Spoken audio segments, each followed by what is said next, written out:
बिस्मिल्लाहिर्रहमानिर्रहीम बिस्मिल्लाहिर्रहमानिर्रहीम वलक़द जाअत रुसुलना इब्राहीम बिलबुश्रा क़ालू सलामा क़ाला सलामुन फ़मा लबिसा अन जाअ बिइज्लिन हनीद।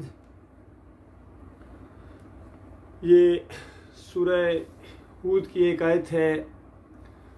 सूरह हूद में पैगंबरों की दावत बराबर दी जा रही है और यही बात आपको मैंने बताई थी कि देखो, इलाका बदली होता है, पैगंबर बदली होते हैं, माहौल बदली होता है, लेकिन दावत के अंदर कोई बाल बराबर कमी नहीं आ रही।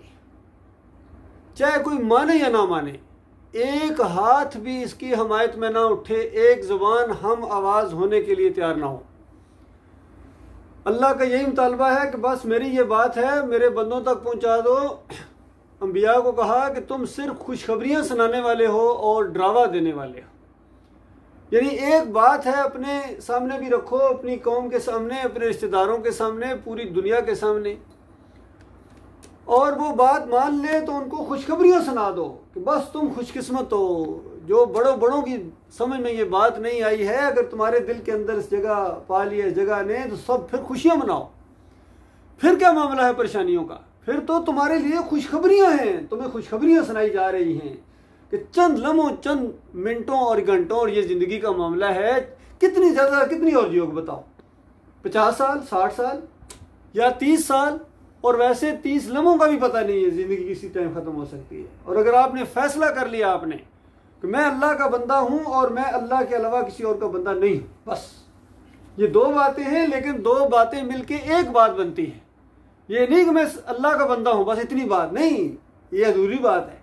ये कुरान का मैं आपको निचोड़ बता रहा हूँ कि अगर कोई कहे कि मैं बस सिर्फ अल्लाह का बंदा हूँ जी, अभी अधूरी बात है।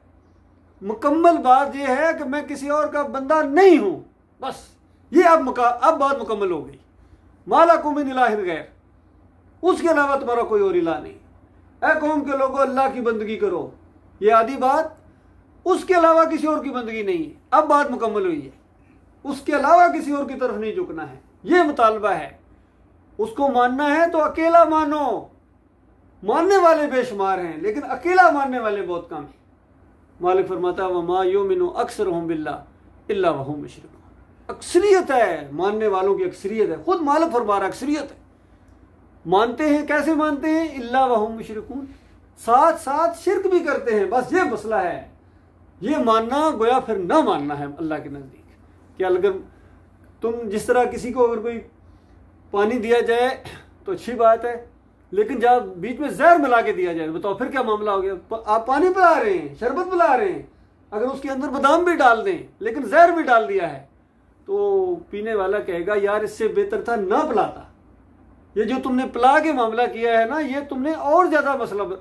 इसी तरह अल्लाह की बंदगी अगर करनी है, थोड़ी हो या ज्यादा हो, मालिक का मुतालबा यह है कि सिर्फ मेरी करनी है, बस किसी और की नहीं करनी है। किसी और की तो बस फिर खैर नहीं तुम्हारी।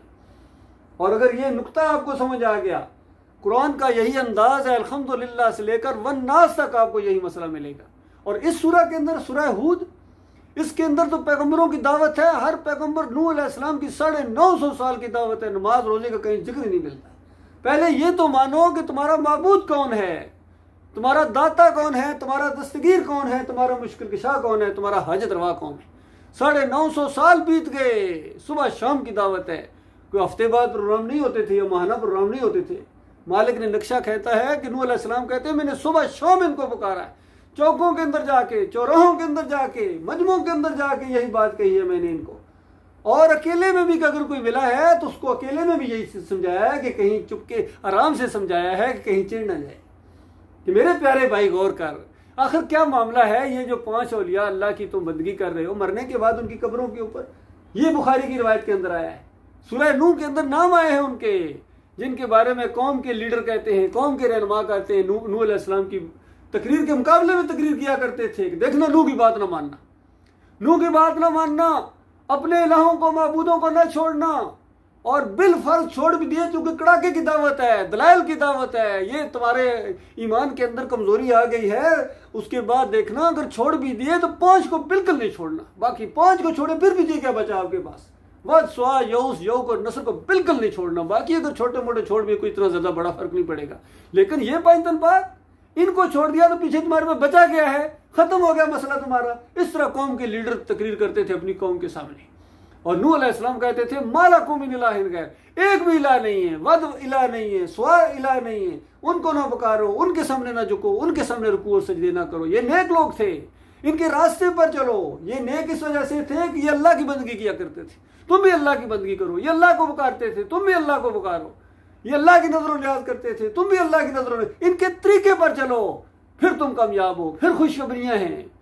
और बिल फर्ज तुम इनको पूजना पुकारना अगर तुमने शुरू कर दिया तो उसके बाद चाहे तुम वक्त के बड़े हाकिम हो, चाहे बड़े सरदार हो, बड़े ऊंचे मनसब के ऊपर हो, हुस्न जमाल है, दौलत के अंबार हैं, लेकिन याद रखना अगर ये बात ना मानी, ये कोई ऑप्शन नहीं है कि चलो मानी तब क्या फर्क पड़ेगा, ना मानी तब क्या फर्क पड़ेगा। सुनो, मानी तो जन्नत की बहारें हैं, बड़ी बड़ी बादशाही के वादे अल्लाह की तरफ से हैं, और ना मानी तो आग का डरावा है। बस ये अंबिया का काम हमेशा रहा है, नज़ीर व बशीर, बिशारत देने वाले, खुशखबरियां सुनाने वाले। किनको? जिसने ये बात मान ली, कुलू ला इलाहा इल्लल्लाह तुफ्लिहू, एक दफा ये बात मान लो कि अल्लाह के अलावा कोई माबूद नहीं है, कोई पुकारे जाने के लायक। थोड़ा सा खोलो तो इसको, खोलो बात को। उलमा का काम था लोगों को खोल खोल कर बयान करना, ये इनकी ड्यूटी लगाई गई थी, अंबिया ने किया है, अंबिया ने खोल खोल कर बयान किया है। अगर सिर्फ इतनी बात कह देते अल्लाह के अलावा कोई माबूद नहीं है, बाकी उर्स चल रहे हैं, मेले चल रहे हैं, धमाले चल रही हैं, तो बताओ कौन सा इनकार करता, कौन सा मुखालफत करता। लेकिन जब खोल खोल के बयान किया गया, इन्नकुम व मा ताबुदून मिन दूनिल्लाह हसब जहन्नम अंतुम लहा वारिदून, कि तुम और तुम्हारे सारे बड़े जिनके कहने की वजह से इस रास्ते पर चल रहे हो, अल्लाह के साथ शिर्क कर रहे हो, ये सारे जहन्नम की आग का ईंधन बनेंगे। वहां तुम्हें जाना पड़ेगा, तुम्हें उसके अंदर धकेल दिया जाएगा। कहीं फरमाया काला रब्बुकुम उदऊनी अस्तजिब लकुम, तुम्हारा रब कहता है मुझे पुकारो। देखिए मुझे कितनी सादा बात है, क्यों समझ में नहीं आती। काला रब्बुकुम, तुम्हारा रब कहता है उदऊनी, मुझे पुकारो, अस्तजिब लकुम, मैं तुम्हारी पुकारों का जवाब देता हूं। इन्नल्लज़ीना यस्तकबिरूना अन इबादती, जो मेरी इस इबादत का इनकार करता है। इस पुकार को अल्लाह इबादत कह रहा है कि इस इबादत का जो, ये इबादत का कहीं फरमाया अद्दुआ हुवल इबादा, और ये दुआ जो पुकारे यही तो इबादत है। कहीं फरमाया अद्दुआ मुखल इबादा, ये जो इबादत का मगज है, अर्क है, निचोड़ है इबादत, ये जो पुकार है, ये अल्लाह के लिए अगर नहीं लगाते किसी और के लिए लगाते हो तो इसका मतलब यह कि निचोड़ किसी और को दे रहे हो, और जो पीछे फोग बचा है वो अल्लाह की तरफ कर रहे हो। बताओ, जिस तरह दुनियावी लिहाज से अगर किसी को ये जो गन्ने की मशीन के पास लेके जाओ और गन्ना निचोड़ो, रस किसी और को दे दो, और जो पीछे भूसा बचा है वो किसी को खाओ ना भाई, चखो ना, वो कहेगा पागल हो गए, ये मेरी तौहीन कर रहे हो, असल चीज तो किसी और को दे दी है और मुझे क्या दे रहे हो। ये असल चीज जो इबादत का मगज है, अर्क है, ये तो पुकार है। तो ये पुकार अगर किसी और के लिए दोगे तो फिर सुनो अल्लाह का फैसला। मालिक फरमाता है सयदखुलूना जहन्नम दाखिला, मैं जलील करके इनको जहन्नम के अंदर डालूंगा। एक तो था ना जहन्नम के अंदर डालना है क्या कम सजा थी, मालिक फरमाता है मैं जलील करके डालूंगा इनको, घसीटते हुए, इनको बालों की परेशानी से पकड़कर, इनको जिल्लत के साथ, इनके सारे अमीरों के साथ, इनके लीडरों के साथ, इनके बादशाहों के साथ, इनके जितने जिन्होंने इस रास्ते पर इनको चलाया है। और चलाया किसने? किसी रेडी वाले ने नहीं चलाया है।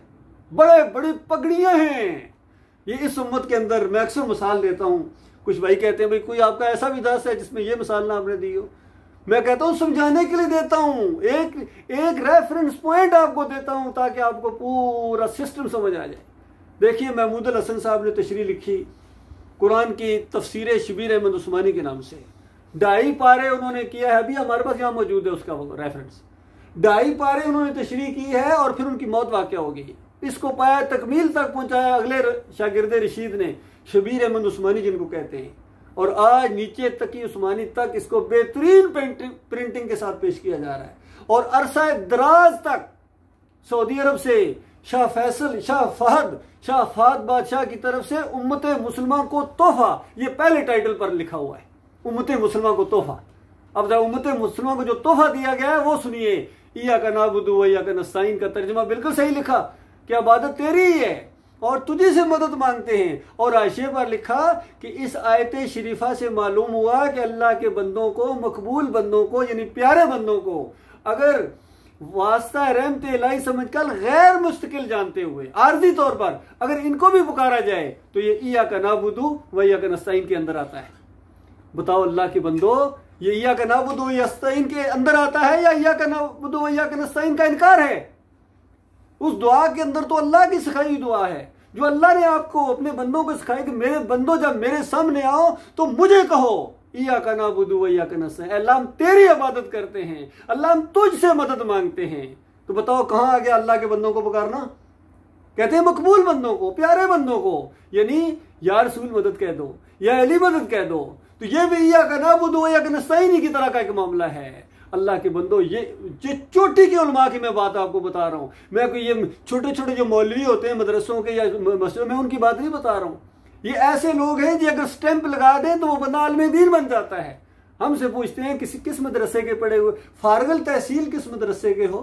हमसे ये पूछते हैं कहां से? बताओ अल्लाह के बंदो, तुम्हारे फारगल तहसील सनद की क्या हैसियत है? सारे एक दूसरे को काफिर मानते हो। बताओ क्या बरेलवियों की सनद को देवबंदी मानते हैं? देवबंदियों की सनद को क्या अहले हदीस मानते हैं? या अहले हदीसों की सनद को क्या शिये मानते हैं? कोई भी नहीं मानता किसी की सनद को। तो क्या वैल्यू रहेगी इस सनद की? सनद ये किताबुल्लाह है, इसके मुताबिक बड़ी सादा बात है जो आपके सामने पेश की जा रही है। कोई लच्छेदार तकरीर नहीं है, कोई कंफ्यूजन वाला मामला नहीं, यहाँ ग्रामर का मामला नहीं है, यहाँ अरबी का मामला नहीं है कि अरबी कौन ज्यादा जानता है। अरबी पढ़े हुए मखरज इनका बड़ा सही है। इनको तो ज्यादा इस बात पर ईमान होना चाहिए था कि सिर्फ अल्लाह की पुकार है, अल्लाह के अलावा किसी और की पुकार नहीं है, सिर्फ अल्लाह की बंदगी है, किसी और की बंदगी नहीं है। इनको तो ज्यादा ईमान होना चाहिए था जिनका मखरज सही है। लेकिन मखरज सही के साथ बेहतरीन आयत पढ़ेंगे, ऐन को जबरदस्त तरीके से अदा करेंगे ना, वो दो हमसे तो अदा भी नहीं होता, लेकिन इनका जबरदस्त मखरज है। लेकिन उसके बाद पुकारेंगे या रसूल मदद, या अली मदद, या गौस अल मदद, ये पुकारे लगाएंगे, या बरी कर खरी। बताओ ये कौन? ये हिंदू लगा रहे हैं पुकारे, या सिख लगा रहे हैं, या ये बिगड़े हुए मुसलमान लगा रहे हैं? बड़े बड़े लीडर हैं, ऑक्सफोर्ड यूनिवर्सिटी से पढ़े हुए, अपनी हर तकरीर का आगाज करते हैं इय्याका नअबुदु व इय्याका नस्तईन से। अल्लाह तेरी मदद करता हूँ, अल्लाह तुझसे मदद मांगता हूँ। और फिर उसी स्टेज से नीचे उतर रहे होंगे, पांव फिसले, या अली मदद, या गौस अल मदद। फिर जाके मज़ारों के सामने सजदा रेज हो जाते हैं और कहते हैं हम मदीना रियासत बना देंगे। बताओ अल्लाह के बंदो, तुम कैसे बनाओगे? तुम्हारी जब मदीना रियासत बनेगी इसी तरह चादरें चलाई जाएंगी, इसी तरह उर्स और मेले किए जाएंगे, इसी तरह केक काटे जाएंगे, इसी तरह 11वीं की देखें हरी भरी रहेंगी, और उस पर उम्मत मुसलमान चिमटे बजाती रहेगी, ढोल बजाती रहेगी, डांस करती रहेगी, मदीना रियासत बन गई जी। अल्लाह के बंदो, किसको धोखा दे रहे हो? मालिक फरमाता है युखादिऊन अल्लाह वल्लज़ीना आमनू वमा यखदाऊन इल्ला अनफुसहुम वमा यशउरून। ये धोखा देते हैं, अल्लाह को धोखा देते हैं और ईमानदारों को धोखा देते हैं, और हकीकत यह है कि अपने आप को धोखा दे रहे हैं, अपनी जान को जहन्नम की आग का ईंधन बना रहे हैं। तो ये मजमून मुसलसल आपके सामने आ रहा है सूरह हूद के अंदर। नूह अलैहिस्सलाम का दौर, फिर उसके बाद हूद अलैहिस्सलाम का, सालेह अलैहिस्सलाम की दावत आपके सामने आई है। अभी देखिए एक खास अंदाज से इब्राहीम अलैहिस्सलाम का मामला आपके सामने आया है। आमतौर पर लोग इस वाक्य को देखते हैं, पढ़ते, कहते हैं इसका क्या जिक्र भाई, बड़ी सी बात है, इब्राहीम अलैहिस्सलाम के मेहमानों का जिक्र करो। जब वो मेहमान आए और इब्राहीम अलैहिस्सलाम उनके सामने बछड़े का गोश्त लेके आगे बने हुए, और उसके बाद वो कहते हैं भाई आप जो लेके आ गए, हम तो फरिश्ते हैं, हम तो नहीं खाते हैं। इब्राहीम अलैहिस्सलाम जरा डरे दिल के अंदर कि ऐसा मेहमान नवाजी नहीं कबूल कर रहे हैं, कहीं कोई दुश्मनी के राजी तो नहीं आए। इस छोटे से वाक़े के अंदर अल्लाह ताला ने शिर्क की जड़ें काट दी। ये वाक़े पर कोई गौर तो करे, इसीलिए कुरान पर गौर करने के लिए कहा गया है कि अंबिया के पुकारने वालों, अंबिया को आलिमुल गैब समझने वालों, कि ये सुनते हैं, देखते हैं। देखो इब्राहीम अलैहिस्सलाम नबी हैं, जलील कदर नबी हैं, और उसके बाद सामने आए हैं फरिश्ते इंसानों की शक्ल में, तो गैब नहीं जानते, सामने बैठे, अगर पैर से मालूम होता फरिश्ते क्यों तकलीफ करते, जाके गोश्त लेके आते, फिर पकाते, बीवी को भी तकलीफ दी, वो भी वलिया है, वो भी आलिमुल गैब नहीं है, वो भी आलिमुल गैब नहीं है, वरना वो कह देती कि इब्राहीम क्या हो गया, ये तो फरिश्ते हैं, मुझे भी तकलीफ में डाल रहे हो, अपना पैसा भी बर्बाद कर रहे हो, ये तो नहीं खाएंगे। और तीसरी बात, फरिश्तों को पुकारा गया है, फरिश्तों से मांगा गया है। इसी वाक्य के अंदर फरिश्तों के भी आलमुल गैब होने की नफी कर दी। अगर फरिश्तों को मालूम होता कि हमारे लिए खाना लेने जा रहे हैं, तकलीफ उठाएंगे, पहले ही कहते हम तो फरिश्ते हैं, हम तो नहीं खाएंगे, उनको भी मालूम नहीं। तो एक छोटे से वाक़े के अंदर अंबिया के आलमुल गैब होने की नफ़ी कर दी, फरिश्तों के आलमुल गैब होने की नफ़ी कर दी, औलिया के आलमुल गैब होने की नफ़ी कर दी। एक वाक़े के अंदर अल्लाह के बंदो, ये वाक़या किन को सुनाया गया था? ये मुशरिकीन मक्का को सुनाया जा रहा था कि अब तुम कहते हो इब्राहीम अलैहिस्सलाम मदद करते हैं, हमारे दिलों का हाल जान जाते हैं, सब कुछ जानते हैं और सुनते हैं। देखो इब्राहीम अलैहिस्सलाम को तो ऐसे थे। फिर और भी इब्राहीम अलैहिस्सलाम के वाक़यात बयान किए गए कि तुम बुतों के पुजारी हो। इब्राहीम अलैहिस्सलाम तो बुतों को तोड़ने वाले थे। उन्होंने तो ये मसला अपने घर से शुरू किया था। अब्बा जान क्यों उनको पूछते हो, पुकारते हो जो नहीं सुनते हैं? यहां से बात शुरू होती है। बताया गया कि ये नहीं कि घर वालों को मालूम ही कोई नहीं और दूर जाके दावत तबलीग करने जा रहे हैं। और पहले अब्बा को बताओ, पहले अम्मी को बताओ, पहले मामू को बताओ, घर वालों को पहले बताओ। ईमान अकीदे की बात है, माने या ना माने इसका मामला नहीं है, वो तो अल्लाह जिसको तौफीक देगा। जिस तरह पहले मैंने बताया नूह अलैहिस्सलाम ने 950 साल दावत दी है, घर के अंदर बीवी ईमान नहीं लाई है। बीवी जो सबसे ज्यादा कुर्बत का एक रिश्ता होता है, उसके बाद बेटा ईमान नहीं लाया है। क्या समझाने में कोई कसर रह गई होगी? अल्लाह के बंदों गौर करो, ये ईमान का मामला है। और फिर जब फैसला हुआ, अल्लाह ताला की तरफ से अजाब आया और अल्लाह ताला ने पहले बता दिया नूह अब जो ईमान ला चुके सो ला चुके, अब कोई नहीं लाएगा, अब कश्ती तैयार करो, दावत भी जारी रखो, कश्ती तैयार करो। ये ऐसा एक माहौल बना दिया। अल्लाह बेहतर जानता है जिस अंदाज से वो कश्ती बनाएगी, ऐसा लगता है कितने साल बीत गए उस कश्ती को बनाते बनाते, और साथ दावत चल रही है। उनकी आंखों के सामने कश्ती बना रही है कि बंदा उस पर उल्टा उन्होंने आवाजें कसना शुरू कर दी। देखो हम तो रोजाना कहते हैं पागल हो गए, अब तो वाकई पागल हो गए। ना ये देखो पहाड़ों में कश्तियां चलेंगी जनाब, अब देखो ना कोई दरिया ना कोई समुंदर, किधर पानी कोई नहीं, कश्ती बनाए जा रहे हैं। तो बात तो बिल्कुल सही है, तो इनका दिमाग नहीं काम करता है। तो आगे से नूह अलैहिस्सलाम फिर कहते थे ठीक है अब चंद दिनों और सब्र कर लो, पता चल जाएगा कौन पागल है और कौन। वो तो अल्लाह के हुक्म के मुताबिक कर रहे थे, अल्लाह के हुक्म के ऊपर यकीन करते हुए कर रहे थे। और फिर जब सैलाब आया, आसमान से पानी के धारे और जमीन के अंदर से पानी उबला, तो उसके बाद जमीन के ऊपर ठाठे मारता हुआ समुंदर, ऐसी ऐसी मौज मालिक हो रहा था, पहाड़ों की तरफ मौज आना शुरू हो गई। और बेटे को पुकारा, बेटे आ कश्ती के अंदर आ जा, काफिरों के साथ ना रहे, आजा आज आजा इधर आजा, इधर आने की मैं तुम्हारी खैर है। बेटा कहता मैं पहाड़ पर चढ़ जाऊंगा। नूह अलैहिस्सलाम ने कहा पहाड़ नहीं बचाएंगे, आज फैसले का दिन है, आज वो बचेगा इल्ला मन रहम रब्बी, जिस पर मेरा मालिक रहम करेगा वो बचेगा, कोई और नहीं बच सकता है। और आज फैसले का दिन है, और फैसले के दिन जब फैसला होता है तो ये वाला रहम जो होता है अल्लाह ने मुशरिकों के ऊपर हराम कर दिया है। इन्नहु में युशरिक बिल्लाह फक़द हर्रम अल्लाहु अलैहिल जन्नह व मावाहु अन्नार व मा लिज़ालिमीन मिन अंसार। अल्लाह ने हराम कर दी जन्नत रहमत अपनी, जो शिरक करे अल्लाह के साथ और इसी हालत में मरे। तो उसके बाद आंखों के सामने डुबाया, अंदाजा लगे अल्लाह का एक अंदाज देखे, हालांकि बगैर देखे भी तो हो सकता था मामला, लेकिन मालिक का ये एक अंदाज है कि देखो कोई किसी को नहीं बचा सकता है। नूह अलैहिस्सलाम की आंखों के सामने डुबाया, अगर इतनी ताकत तो बचाएं जरा, नहीं बचा सकते। और फिर आखिर में जाके जब सारा मामला तस्फिया हो गया तो नूह अलैहिस्सलाम ने इतनी फरियाद की, या अल्लाह तेरा वादा भी सच्चा है, तूने मुझे पहले कहा था तेरे अहलो याल को बचा लूंगा, और उसके बाद मेरी येलो याल मेरा बच्चा मेरी आंखों के सामने डूब गया। सिर्फ एक मसला पूछ रहे हैं, एक अंदाज है ये पूछने का कि अल्लाह का वादा भी सच्चा है, हुआ भी अजीब मामला है। तो उसके बाद अल्लाह की तरफ से ऐसी सख्त तरीके से बताया गया कि नूह जुबान रोक दो, यहाँ रोक दो, ये पंचतन पाक का पुजारी, ये तेरा बेटा है, ये तेरा अहल है, मुझे गालियां देने वाला। इस अंदाज से अल्लाह खबरदार दोबारा इसके लिए जुबान ना खोलना, वरना जालिमों में से हो जाओगे। अंदाजा लगाइए एक पैगंबर को जो 950 साल की दावत देने के बाद जब अल्लाह की तरफ से ये बात, पैगंबर चीख उठे, या अल्लाह अगर तूने मेरे ऊपर रहम ना किया, उसी तरह चीखे जिस तरह आदम अलैहिस्सलाम ने कहा था जब उनसे गलती हो गई कि मेरे मालिक अगर तूने हमारे ऊपर रहम ना किया, बरे रास्त पुकारा, हम मारे जाएंगे। इसी तरह नूह अलैहिस्सलाम का, मेरे मालिक अगर तूने मेरे ऊपर रहम ना किया और मैं एक ऐसी बात मांग ली तेरे से जिसकी हकीकत मुझे नहीं मालूम है, मेरे ऊपर रहम कर। तो उसके बाद फौरन जब इस अंदाज से पुकारा जाए तो मालिक की रहमत जोश में आती है। फरमाया नूह तेरे ऊपर तो मेरी रहमतें और बरकतें हैं, तेरे साथियों के ऊपर मेरी रहमतें और बरकतें हैं। और उसके बाद इस अंदाज से बात आगे बढ़ी। जो कश्ती में बैठे हुए लोग थे उनकी नस्ल आगे चली, अल्लाह ताला ने किसी काफिर मुशरिक की नस्ल नहीं आगे चलने दी। और ये फिर वो जब फैले हैं, फिर उनके अंदर शिरक आया, फिर उनके अंदर से अल्लाह ने एक पैगंबर बनाया और फिर उसी दावत के साथ मामला किया कि तुम्हारे बड़े तो बचे इसी वजह से थे, फिर तुमने वही काम शुरू कर दिया। तो उसके बाद जिन्होंने बात मानी उनको अलहदा कर दिया गया, बाकियों को फिर रगड़ दिया गया, फिर वो जो मोमिन बच्चे उनकी नस्ल आगे चली है। अल्लाह के बंदो ये एक सिलसिला मालिक फरमाता मैंने शुरू कर दिया, इसी तरीके से होता रहा, इसी तरीके मालिक ने परवाह नहीं किया कि कितने हैं। उसके बाद आखिरी पैगंबर मोहम्मद सल्लल्लाहु अलैहि वसल्लम, ये आखिरी किताब, इसका यही मजमून है अल्लाह के अलावा कोई माबूद नहीं है। और आज उम्मत मुस्लिमा उसी जुर्म के अंदर मुब्तला हो गई जिसके अंदर मना किया गया था, ये देखना, ये ना करना, बाकी सारे गुनाह तुम्हारे माफ़ कर दिए जाएंगे। ज़मीन और आसमान और पहाड़ों जितने भी गुनाह लेके आ गए तो अल्लाह की माफ़ी की उम्मीद रखी जा सकती है, दुआ की जा सकती है ऐसे बंदे से।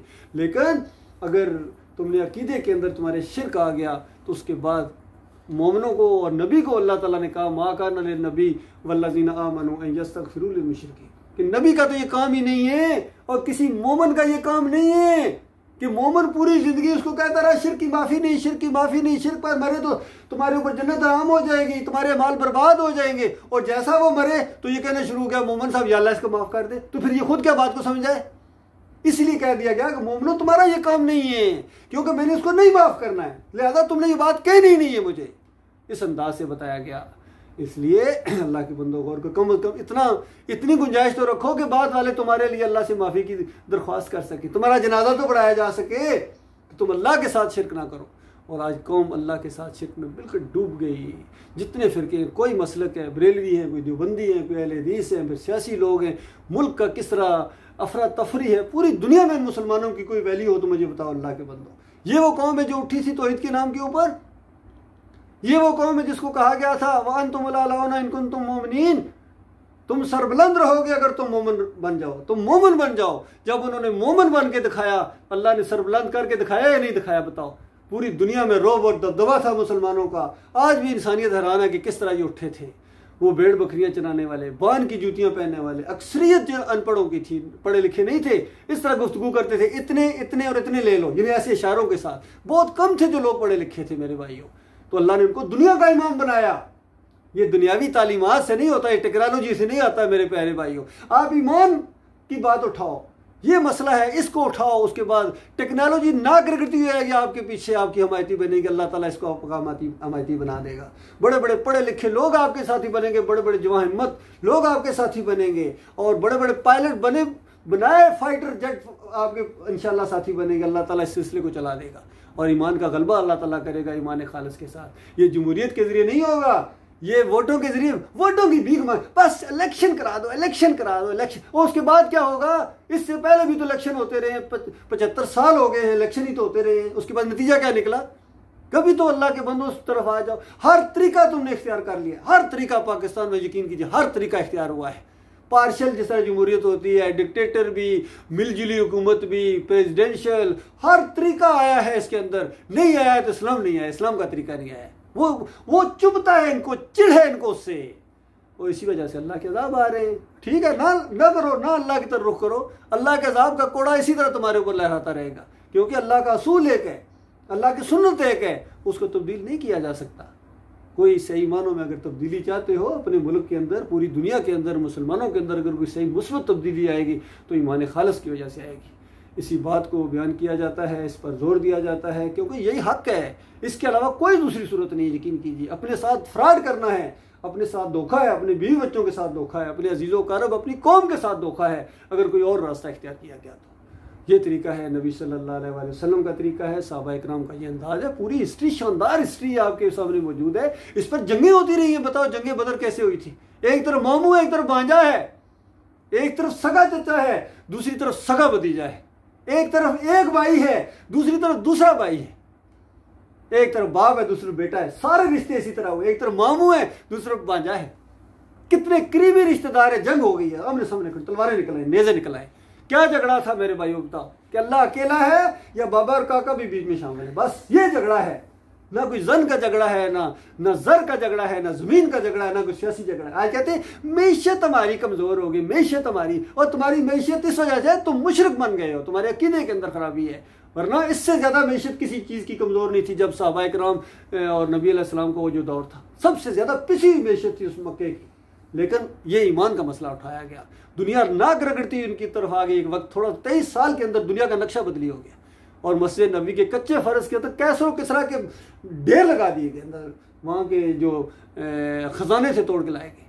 आज भी अल्लाह जानता है, अगर ये इनके अंदर थोड़ा सा अकल आ जाए, ईमान खालिस आ जाए, तो आज के ये बड़े बड़े बादशाहियाँ, बड़े बड़े ब्लॉक जो है, यकीन कीजिए बड़े बड़े अमेरिका, रूस और जनाब चाइना और फ्रांस, ये जिजिया देगा और जलील होकर जिजिया देगा आपको। और ये काम तो होना ही होना है, यकीन करो, ये तो होना ही होना। अब आखिरी दौर है, एक वक्त आएगा इस जमीन के ऊपर ना यहूदी होंगे, ना ईसाई होंगे, ना सिख होंगे, ना हिंदू होंगे, ना बरेलवी होंगे, ना देवबंदी होंगे। इस जमीन के ऊपर एक वक्त आना है, ये मुस्लिम की रवायत है कि इस जमीन के ऊपर 7 साल के लिए वक्त आना ही आना है, उसकी बुनियाद रखी जा रही है। अल्लाह के बंदो, कितना एहसान माना जाए उस मालिक का कि वो पहली सीढ़ी, पहली जो ईंट अल्लाह ताला ने हमें उसका एक हिस्सा बना दिया है। इसके साथ चिमट जाओ, इस ईमान अकीदे की दावत के साथ। इसी ने आगे जाके गलबा पकड़ना है, इसी ने पूरी दुनिया के अंदर इनकलाब लाना है।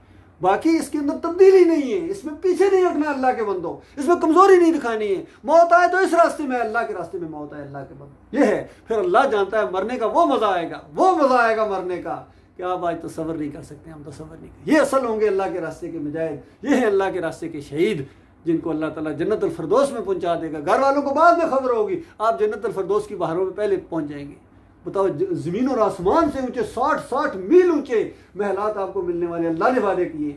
और जन्नत के अंदर सोने के महलात जो अभी क़यामत से पहले मिलने वाले, सोने के महलात जो अर्शे इलाही के नीचे लटके हुए नजर, अर्शे इलाही के नीचे वहाँ बसेरा करते हैं, बेनगाह तक फैले उनके महलात हैं, उनकी बीवियाँ हैं, उनके खादम हैं। और वहाँ से फिर जन्नत की नहरों में जाते हैं, फिर वहाँ की कैलूला करते आते राम ऐश की ज़िंदगी बसर कर रहे हैं। क्या क्या मामला था उनका? इसी ईमान का जो जोश होता है, ईमान की जो गैरत होती है अल्लाह के लिए, शिर्क को बर्दाश्त न करें।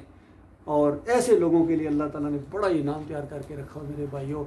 और जो इसको संजीदा ना ले, इसको हवा में उड़ा दे कि नहीं जी ये अब वक्त नहीं है, ये बातें करने का वक्त नहीं है। अच्छा, मरने के बाद ये वक्त आएगा, यही तो वक्त है। नहीं जी हालात ऐसे हैं, हालात है, ओ यही तो हालात हैं, यही तो हालात है इस दावत के लिए साजगार हालात हैं।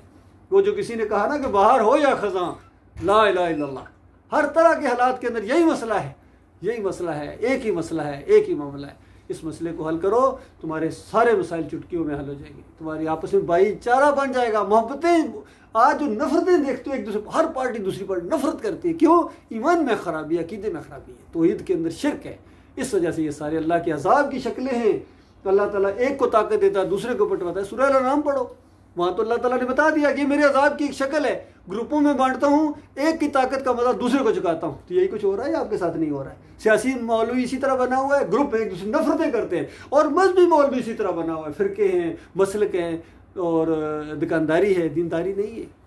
अल्लाह ताला ये बात कहने की, इसी को फैलाने की अल्लाह ताला तौफीक अता फरमाए। इसी को फैलाना ये तबलीग दीन है, ये है तबलीग।